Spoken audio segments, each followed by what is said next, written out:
Well,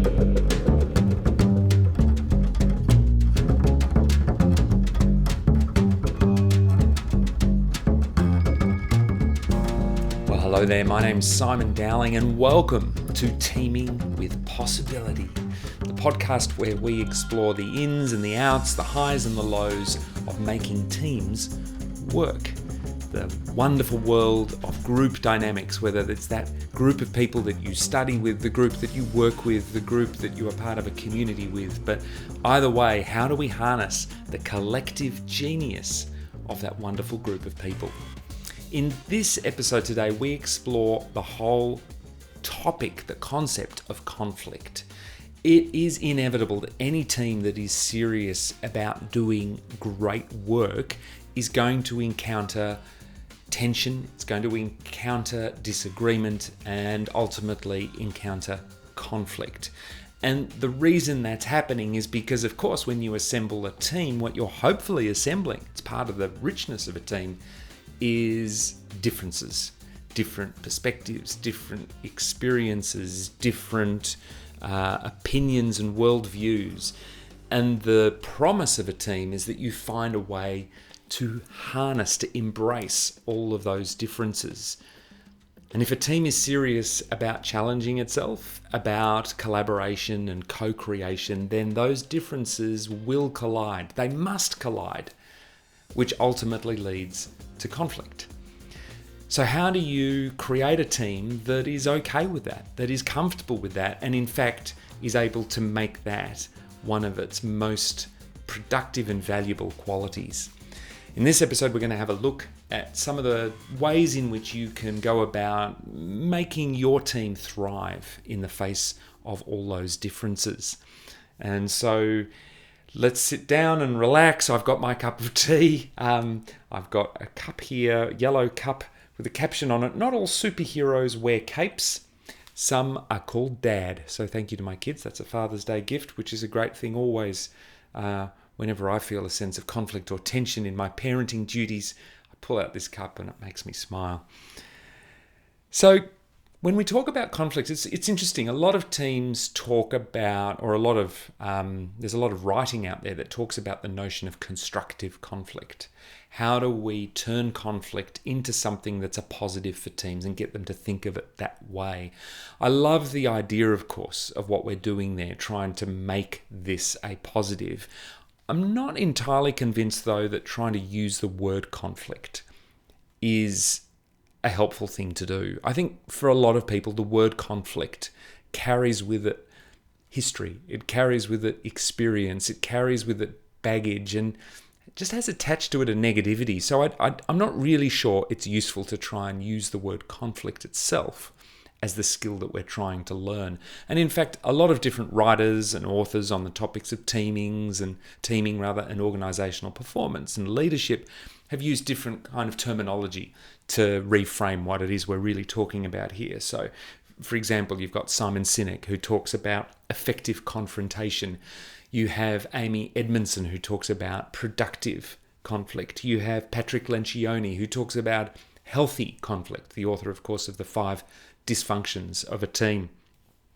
You've got Kim Scott, who is famous for having written a book not that long ago called Radical Candor. And I love this idea that was almost a complete reframe on what it is that we're trying to do. We're trying to be candid with one another in a way that's radical, because it's a big step up for a lot of organizations. It's a big shift, but it's a balance of we're challenging each other and we care deeply, we care personally for each other. And we could keep going. Crucial conversations, difficult conversations. There are lots of frames on it. My favorites, the ones I like to use, are the idea that, first of all, within a team, what we're trying to create is a culture of robust debate. Our ability to have debate, to disagree, to discuss different perspectives, all with a view to being able to come up with a result that's better. I mean, that's, again, the whole point of teams, is that we have to put these differences into some sort of, there's got to be a scientific device where the atomic collider, where all of these things deliberately collide in order to create something bigger and better. But there's another expression I also love to use, and that's the idea that we have to be really good at talking turkey. And talking turkey, if you haven't heard that expression before, it essentially means the ability to just talk plain, talk straight, to say the things that need to be said without shying away from that, without holding back simply in order to avoid rocking the boat. And in all of this, that's really the tension that we are playing with. It's the idea that for some people, conflict is, if I've got something to say, I'm going to get in there and say it. And so they don't care about how many noses they break along the way. Whereas for others, the idea of conflict leads them to go, oh no, I really don't want to create conflict because peace, harmony, the relationships in this group are what matter, so I therefore hold back. But what we're trying to do is, of course, get the balance where we're able to talk about the things that need to be said. We're able to discuss the differences between us in a way that says, yeah, this is for the better, and at the same time, we care deeply for one another as we do that. And that's what I like to call talking turkey, much more helpful than saying, come on, just get over yourselves, folks, embrace conflict, enjoy it. Because I think for a lot of people, that's what they hear when you start talking about the ability to engage in constructive conflict. So how do you build a team that is able to get to this place of embracing or learning the skills of talking turkey, learning the skills of robust debate? So let me, in this episode, share with you 4 methods, 4 ways, 4 tips that you might be able to use straight after listening to this. Whether you are the leader, with a capital L, of the team, or someone within the team who is looking to influence the dynamic and shape the way that the team rolls. Because in high-performing teams, everyone plays a leadership role. Everyone shares a care for the kind of team we are and the kind of experience that we have and how we work, how we roll. Now, there's 4 things I want to talk about, but of course this is by no means exhaustive and is not meant to be a full-on training course on how to do this stuff. But the first idea that I would say is that the teams that I've worked with that get good with this skill of debate, handling their differences and being productive about it, they don't just magically get good. They talk about that as an objective. They talk about it as a goal. They learn about it together. And most importantly, they link it to what it is that they are trying to achieve and to do as a team. So I think any team to get good at this, unless just by coincidence everyone has come from a place or a background where they do this naturally and it's already part and parcel of the DNA, the chances of that are pretty small.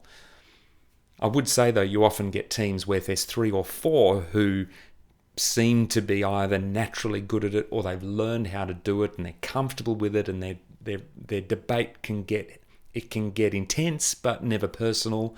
They can really work through differences. Often those 3 or 4 people can quickly dominate conversation, thinking and making the mistake of assuming that the whole team's good at this, but in fact really you're just talking about 3 or 4 people in the team, whereas others are sitting on the sideline going, oh my gosh, I cannot possibly find my way into this conversation. This is far too scary. It's far too intimidating. So don't mistake strength or capability within a small group of people as being a reflection of capability of the whole team. You want to create a level playing field when we talk about your ability to engage in healthy and robust debate. So talking about it together says, firstly, let's acknowledge that in order to achieve the sorts of things that we want to achieve, let's look at our goals at the moment, or let's look at some of the things we want to be able to do in the market or with our product or in the business or in our community. Let's look at those things. And then let's acknowledge the fact that that is going to require us to bring together a whole range of different perspectives. We're going to need to have the fact that, Sue, you come from one particular industry, and so therefore you've got a particular way you've seen things done. And then the rest of us, we've been here in this industry for much longer, and so we're set in our ways. And so we need those differences to not just come together, but to actually collide in the most positive possible way. So first of all, what we're doing is acknowledging that is the case. It's very much like something I explored actually in episode 2, when we talked about how do you create courage in teams? And it was a similar theme that we started with there, which is you need to acknowledge the fact that given what we want to do as a team, we need to take some risks with ourselves and with each other, some interpersonal risks. And let's acknowledge that, let's air that, let's normalize that, let's talk about it, and let's actually get everyone to think a little bit about what those risks might be for each of us individually, because we're all different. So the same here, we're acknowledging the need for the collision of differences. And then I think the thing that builds on that is to adopt a language or adopt a term or adopt a method, if you like, that works for you and your team. So whether that is about, as a team together, we did book club and we all read Crucial Conversations, or we all read Radical Candor by Kim Scott, or we all did a course on talking turkey. Now let's adopt that as our language. We need to be able to talk turkey. We need to be able to engage in radical candor. We need to be able to engage in healthy conflict. And embrace the method that underpins that. So what you're now doing is giving your team a shared language. You're giving them a framework, a structure by which to have these conversations. You're scaffolding the collective skill. Because in the absence of that, what we are hoping is that everyone will organically and intuitively and get to the point where they are innately able to simply engage in this kind of robust debate on their own terms, based on their own personal style. But I think that's a big ask. It's a big ask. I think it's like learning anything new as a team. You need to, first of all, create some structure, some process, some shared method that we can follow as a group. And some of the things that we'll explore in a moment enable us to do just that. But if you take, for example, Radical Candor by Kim Scott, there are some very specific models in there that help, I think, a lot of people to navigate where they are personally in terms of their preferences about conflict. And there are some very specific pieces of language and frameworks in that enable people to talk about how then they can best engage in conversations that might otherwise feel difficult.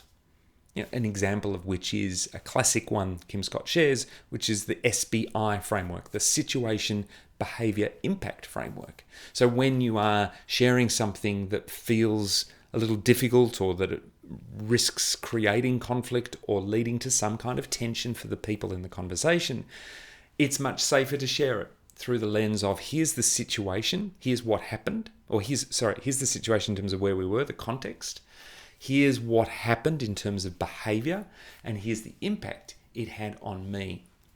So in this morning's meeting, when I was presenting this particular product proposal back to the team, I don't know if you recall, but there were a few occasions through that presentation where you jumped in with your own observations about what you thought would work best and wouldn't work best in the context of that product. Yeah, that's right, I remember that. And more specifically, one of the things that that really stood out for me is that as you shared those thoughts, you presented them back to the room. So it was less a discussion with me, it was more a kind of stating a point of view back into the room. I just wanted to share with you, though, the impact of that, after certainly about the second or third time, left me feeling like I'm not sure whether or not you trust me. And as a result, I think that infected the whole room. It led people in the room to start thinking, does Simon know his stuff on this? Is Jeff here essentially saying he actually understands this better than Simon? In other words, I started to feel like I was being relegated to kind of the support act on this proposal. And I'm sure that's not what the intention was, but I did want to share with you how I felt. Now, that, I'm just sort of improvising an example, is a classic way of helping people to structure out the way in which that they talk about a situation that has either upset them or caused some kind of problem. Situation, behavior, impact. It doesn't work for all team conflicts, because often team conflicts are actually about debating an idea or a business proposal or a decision or an approach that's being taken in the business and debating the merits of that. Situation, behavior, impact may not work for that, but it's one example of the sorts of tools that as a team we can say, let's learn that as one key tool. Because as you can imagine then what happens, and in fact I was working with a team a couple of months ago who did just this, is when there is an issue that's kind of raising its head in discussion, someone in the group can play the role of coach. Someone in the group, as in this example I'm thinking of, can jump in and say, maybe it'd be helpful for us to kind of use the SBI frame here, the situation, behavior, impact frame. And everyone knew exactly and immediately what they're talking about. It anchors them not just back to an example, but back to the learning they've done as a team that says there are better ways to have these kinds of conversations and worse ways. Why don't we do the better way? Wink, wink. So adopt the language, and within that, embrace the skills, the methods, the approaches that sit within it. Then I think the third piece that I would talk to is learn then as a team to actually embrace difference. So we've got the method associated with conflict resolution, but actually develop a culture where embracing difference is what we do. It's the norm. So that almost goes back to that first piece around you've got to acknowledge what it is we're trying to do and how therefore it's going to be so important for us to be good at allowing differences to collide. But then you want each individual in the room, and if you're the leader of a team, this is really critical in terms of the role that you play. It's really critical for you to be able to identify and bring conflict to the surface when you hear it, or bring difference is a much better expression in my mind, to the surface when you hear it. Patrick Lencioni, again, the author of 5 Dysfunctions of a Team, he calls this mining for conflict. I don't know if he came up with the term, but you kind of get the metaphor here, which is it's there in the ground. I've got to kind of mine for it. I've got to extract it out. I think embracing and acknowledging the differences in the room are a great way of just allowing them to be visible rather than the elephant in the corner of the room. And if you're the third party, the leader or someone else in the team doing that, it allows you to hold it lightly for the group. So to be able to say, just as we discuss this through, it does seem, though, that there are 2 quite different views about how we should be going about this. Ian, you seem to be saying this. Mary, you seem to be saying this. Is it right to say that they're actually quite different views, yeah? And to do all of that, I like to do this thing. If you're watching this on YouTube, you'll be able to see me holding my 2 hands up as if I'm juggling the 2 points of view. So not just to physicalize it in that way, but also to do it with a smile on your face, to say, oh, this is cool to identify that difference. Which actually leads me to the next piece, is if you're going to identify difference, is to actually honor the difference, treat it almost like a gift into the conversation. So saying something like, well, I think that's really important to identify that as a difference. And I think it's really great for us to have that on the table as a discussion now, because if we don't discuss it in here, 100% it's going to play out outside the room. There's probably others in our teams who are thinking about this. But secondly, I wonder whether, in fact, neither of them is right, neither of them is wrong, but there could be a much better way to go about this if we brainstorm this out a little bit. So you can see how by identifying it, what I'm doing is not just bringing it into the room and saying, ooh, you two aren't agreeing on something. But I'm actually putting them as the 2 sides of an equation and saying, well, if those are the 2 perspectives, firstly, let's be excited that they're in the room. Let's be excited that we've named them. And then let's go the next step, which is, well, let's do some joint problem solving here. Or let's explore what the third perspective might be. And so what you are doing is creating a situation where, as the leader, you must be very good at mediating and holding these differences and being the person to help the group work through that as a problem-solving conversation. But even if you're not the leader, this is a skill we all want to be really good at.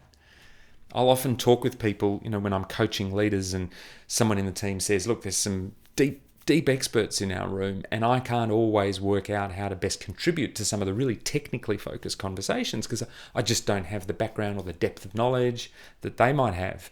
What's the role that I can play? And I'll often suggest to those leaders one of the best roles you can play is to be the person who listens for difference, listens for different points of view, perspectives, ideas, and actually brings them to the surface for everybody and says, look, there's two, maybe there's more. And then once we've identified them, to actually say, well, shouldn't we spend some time? Should we spend some time working out some different ways we might go about this? So to be that broker of the problem-solving conversation. So that's all about identifying, embracing, celebrating difference in the room. And I love the idea that a team might agree amongst itself that when we hear difference, if you're not one of the people doing the differing, then maybe your job is to help the team see the difference and to celebrate it and to turn it into a positive conversation, because we all need that sense of, look, even though this might feel hard right now, there's someone kind of cheering us along. And that's, I think, the power of teams, is the ability to say two people in this might be locking horns on something. It might feel that way to them, but it's up to the rest of us to help them work through it and to help them realize that this is actually for the best. It's actually going to lead to a better outcome and hopefully a better relationship. Which probably leads me to the fourth and final point in this, and that is pay attention to the vibe. Like, I think the vibe here is everything. We need to be really good at understanding that the energy in the room, the sense of whether this is heavy or light, the sense of whether this feels dangerous or whether it feels safe, the sense of whether this feels welcome or unwelcome is absolutely critical. So again, as a leader or as someone within the team, always thinking, how do we just normalize this conversation, validate it, make it okay, and do it all with a lighter smile on our face than allowing things to get too heavy, which is probably, again, why I'm not a huge fan of using constructive conflict as the frame for all of this, because I think for some people, it's really hard to remove the negative vibes attached to the word conflict. It evokes far too many memories. Whereas talking about this is a really productive debate, and it's why I like talking turkey, right? It's a bit tongue-in-cheek. Let's just talk turkey here. Let's get these conversations out on the table, see where it leads us, see what's possible. Or making light comments, almost self-deprecating perhaps, but at times saying, oh goody, this is the bit of the discussion. It's been far too long. We haven't had any conflict, or we haven't had any debate, or we haven't had any disagreement, or finally we've got some differences colliding. How awesome. So to be the cheerleader on that whole level of energy and vibe, which doesn't even begin to go into the nuance and the importance here of creating and building the safety in a team, the safety in a room, the psychological safety to make it okay for people to air their differences and discuss them. And that whole piece around psychological safety, which metaphor should I use, wraps around this or underpins this. It's the foundations on which this is all built. And again, that's the sort of theme we touched on in our last episode 2, and I'm sure we will be touching it on many times. So how have these 4 ideas perhaps been useful to you and the way you think about both your own mindset, your own energy, your own vibe about conflict, about how you can reframe that away from conflict as a concept to actually it's the colliding of differences. It's turning differences into our strength. And in fact, our willingness to do that and to move beyond comfortable conversations to courageous ones, to paraphrase something that Brené Brown talks a lot about, to move beyond comfort to courage. That in fact that's critical for us. It's a sign of whether we are doing the real work as a team. And how do we accelerate that? So the 4 things, just to recap, that we talked about was, first of all, talk about the need to do this. Talk about how there are certain objectives we have as a team, and that in order to be able to get to those, we need to be able to embrace our differences. We need to put them into the collider. We need to see what that gives birth to.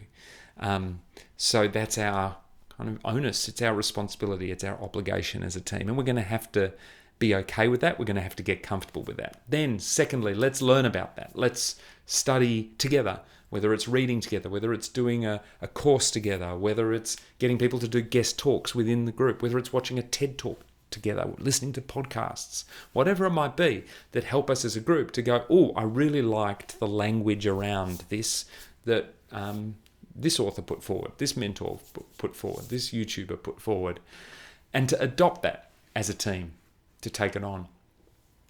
Then thirdly is to develop the skill within that of embracing difference and bringing it into the room, bringing it to the surface. Mining for conflict was Patrick Lencioni's term, but identifying and embracing difference is the ability to say, oh, I'm noticing a difference. Isn't it awesome that surfaced? And now that creates an opportunity for us to say, well, if that's one person's perspective and this is another, now what's the magic that sits between those, the possibilities that gives birth to? Let's explore that. So to make everyone responsible for, give everyone permission to prise open those conversations. And fourthly, but not leastly, pay attention to the vibe. When we hit difference, it's the rest of our job to actually be the cheerleaders in that moment, to create an energy that makes it easier and safer for us to explore those things. So to avoid allowing ourselves, maybe it's even about noticing that when we do hit difference in the room, what happens to the energy, and how can we better manage that energy? How do we shift our beliefs about what's going on in this conversation such that we respond to the conversation differently? Now, those four things are going to be tricky to do if you're just coaching one person, let alone simultaneously trying to coach a whole team of people on this. So the last thing on all of this is it's going to take time. It's going to take time. Persistence, chip. The metaphor I used last episode was you're building trust over time, and building that trust in a team is like you're trying to climb a rock face. And so you don't get straight to the top of the rock face in a single leap. You slowly climb your way up, one foothold at a time. And so through this podcast, I hope it gives you some thoughts about where can you find those footholds, what do those footholds look like for you, those little moments where we're testing out our ability to be able to engage in debate and difference really well. Love to hear what you think. Reach out to me if you do have any thoughts, suggestions, ideas, favourite references that you draw on when you're thinking of how do we foster a culture of robust and productive debate where we can talk turkey as a team. And of course, if you're listening to this and you think, I'm really enjoying this, I would really appreciate your support. You can leave a review on the podcast. Don't forget to subscribe and make sure that you don't miss an episode. That's it from me. I shall see you next time. Bye for now.